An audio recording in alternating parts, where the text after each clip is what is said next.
Bueno, la clase de hoy la vamos a dedicar a la anemia hemolítica, pero autoinmune. La anemia hemolítica, como toda autoinmune, como toda anemia hemolítica, es el producto de la destrucción de los eritrocitos y va a haber una liberación de hemoglobina libre en plasma. Pero en este caso específico, esa hemólisis está debida a anticuerpos que están dirigidos a antígenos propios de la membrana del glóbulo rojo. Cuando uno detecta que está frente a este tipo de anemias hemolíticas, las dos preguntas que se tiene que hacer es cuál es el anticuerpo que está involucrado, porque puede haber distintos anticuerpos, por lo cual la enfermedad es bastante heterogénea, y si es del tipo primaria o secundaria, es decir, si es subyacente a alguna otra enfermedad. Recordemos que anemias hemolíticas no todas son adquiridas, como la anemia hemolítica autoinmune, sino que cuando yo estoy frente a una anemia hemolítica, puedo estar frente a anemias hemolíticas congénitas, intracorpusculares, es decir, que el daño, que la falla está o en la membrana propia del glóbulo rojo, o hay una hemoglobinopatía o una enzimopatía, o en este caso que vamos a hablar hoy, que son anemias hemolíticas adquiridas por alguna razón o debidas a la patología subyacente y que son extracorpusculares, es decir, el glóbulo rojo no tiene ninguna patología en su membrana, no tiene ninguna alteración, sino que hay anticuerpos que actúan directamente sobre el glóbulo rojo. ¿Cómo encaramos el diagnóstico de una anemia hemolítica autoinmune? Desde el punto de vista del laboratorio. Lo primero que vamos a hacer es un hemograma, obviamente, donde lo que se va a ver en nefrotis es, y por el volumen corpuscular, es una anemia macrocítica. Obviamente va a haber una disminución en la concentración de hemoglobina. La hemoglobina en general va a estar entre 4 y 7 gramos por decilitro. El volumen corpuscular puede ser normal. Recordemos que el volumen corpuscular es un promedio de los distintos tamaños de los glóbulos rojos. Y acá voy a tener glóbulos rojos muy grandes en el frotis, policromatofílicos, o sea, porque son reticulocitos, y también voy a tener algunos glóbulos rojos normales. O sea que en realidad no, el volumen corpuscular medio no me va a dar un buen dato. Lo que sí tengo que hacer inmediatamente que veo el frotis y que veo la policromatofilia, que recuerden que se debe a la persistencia de RNA en los reticulocitos, que se tiñe en giemsa de un color especial. Lo que tengo que hacer, como en todo diagnóstico de anemia, es hacer los reticulocitos. Y voy a ver en este caso un recuento de reticulocitos muy altos que van a tener relación con la patología, con el grado de hemólisis que tenga. También seguramente voy a tener que mirar si hay alguna otra patología en la serie roja, como esquistocitos, como aglutinación y demás, que ya vamos a ver qué nos quieren indicar. Con respecto al recuento de blancos, en general hay leucocitosis a expensas de neutrófilos, salvo en aquellos casos donde la anemia hemolítica sea secundaria a un síndrome linfoproliferativo. Las plaquetas van a estar normales en recuento y en presentación, la LDH por la hemólisis va a estar elevada, la bilirrubina indirecta por hemólisis aumentada, y la aptoglobina va a estar disminuida. ¿Por qué va a estar disminuida? Recuerden que la aptoglobina es a la cual se une la hemoglobina cuando está libre en plasma, va a haber mucha hemoglobina libre en plasma, por lo cual disminuye los niveles de aptoglobina.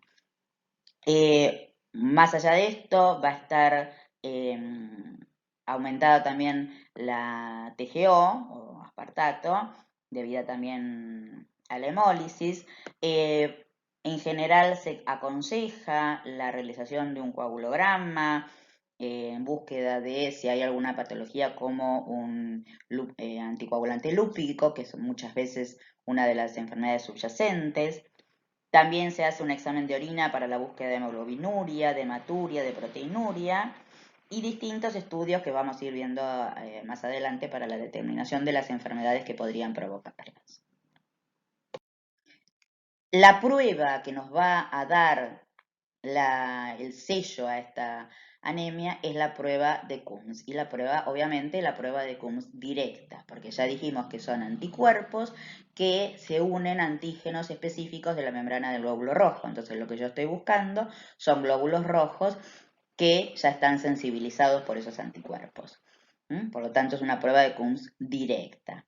Si yo tengo una hemólisis más una prueba de Coombs directa positiva, puedo ponerle el nombre a la anemia hemolítica y decir que estoy en una anemia hemolítica autoinmune. Esto ya está, pero ahora tenemos que empezar a pensar otras cosas. Por ejemplo, ¿qué anticuerpo está involucrado? Y si es primaria o es secundaria a otra patología. Acá volvemos a tener un cuadro donde nos resume todas las características de las anemias hemolíticas y específicamente de las anemias hemolíticas autoinmunes. Como vemos, la prueba de Coombs es la que permite ya descartar o no, o confirmar que estamos frente a una anemia hemolítica autoinmune. Si la prueba de Coombs directa es negativa, tendré que averiguar cuál es la otra causa de esta hemólisis, que en general son causas intracorpusculares, es decir, como ya dijimos, investigar si hay membranopatías, si hay enzimopatías, si hay hemoglobinopatías, etc. Una de las cosas que dijimos que era importante una vez que ya uno le había puesto el nombre a la hemoglobina, a la anemia, perdón, hemolítica autoinmune, es saber qué tipo de anticuerpos estaban poniéndose en juego. Y acá los dividimos en dos, los anticuerpos calientes y los anticuerpos fríos. Los anticuerpos calientes tienen la característica de unirse a los glóbulos rojos a 37 grados, en realidad en un rango entre 35 y 40 grados. En general son del tipo IgG y no se ve aglutinación espontánea de los eritrocitos cuando yo miro el frotis, porque son anticuerpos incompletos. La hemólisis es predominantemente extravascular. A veces hay también activación del complemento, pero puede haber solamente activación, positividad de la IgG. O sea que yo tendré que hacer la prueba de Coombs para ver si lo que está sensibilizando al glóbulo rojo son anticuerpos IgG más complemento o sin complemento. Es muy importante ver si la activación del complemento se produjo, porque la hemólisis es mucho más importante, la destrucción de los glóbulos rojos es mucho más importante si hay activación de complemento. Si el anticuerpo es de tipo caliente, voy a tener que buscar ahora si es primario o secundario este cuadro. Si es primario, puede ser que a lo mejor en realidad el defecto subyacente no sea muy evidente. Muchas veces hay en los síndromes linfoproliferativos, primero aparece la hemólisis, la anemia hemolítica y después aparece el cuadro, así que no siempre es tan fácil detectar que sea primario. Secundario es muy común a enfermedades sistémicas como el lupus, como la titis reumatoidea, hay infecciones virales, por lo tanto el laboratorio va a tener que empezar a investigar citomegalo, HIV, Epstein-Barr y demás. Y como ya dijimos varias veces, síndromes linfoproliferativos. Ya los vamos a volver a ver cuando veamos este tipo de síndromes en otras clases. El cuadro clínico típico de una anemia hemolítica por anticuerpos calientes es una anemia hemolítica crónica con ictericia, aumento de bilirrubina total y a expensas de indirecta, síntomas de la anemia grave, como serían síntomas clínicos también como la taquicardia, y hepatomegalia y esplenomegalia.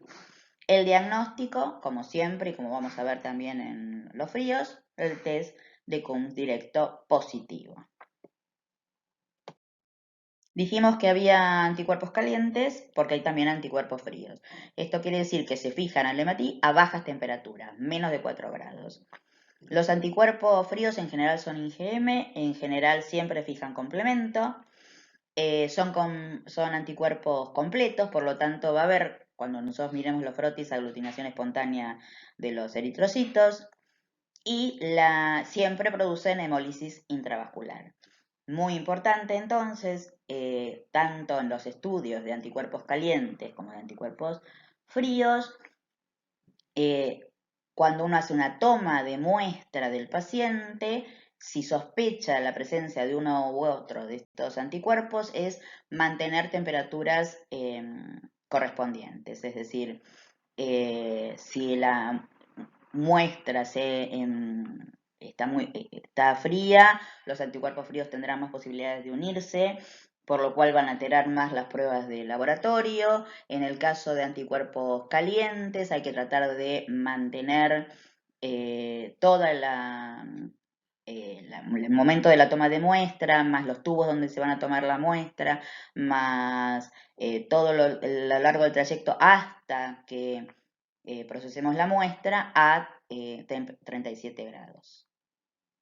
También acá, una vez que ya sabemos que es un anticuerpo de tipo frío, lo que tenemos que saber es si es primario o si es secundario.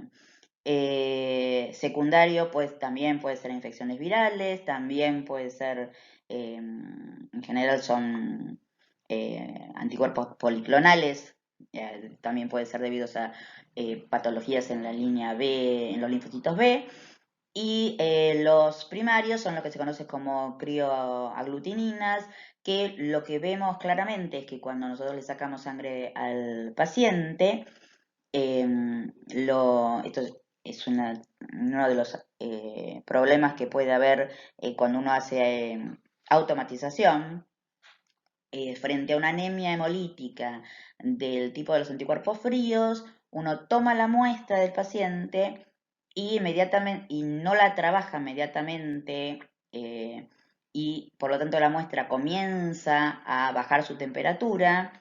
Y lo que pasa es que cuando procesamos la muestra por los autoanalizadores, vemos hematocritos que no se relacionan con los volúmenes corpusculares y que no se relacionan específicamente con las hemoglobinas.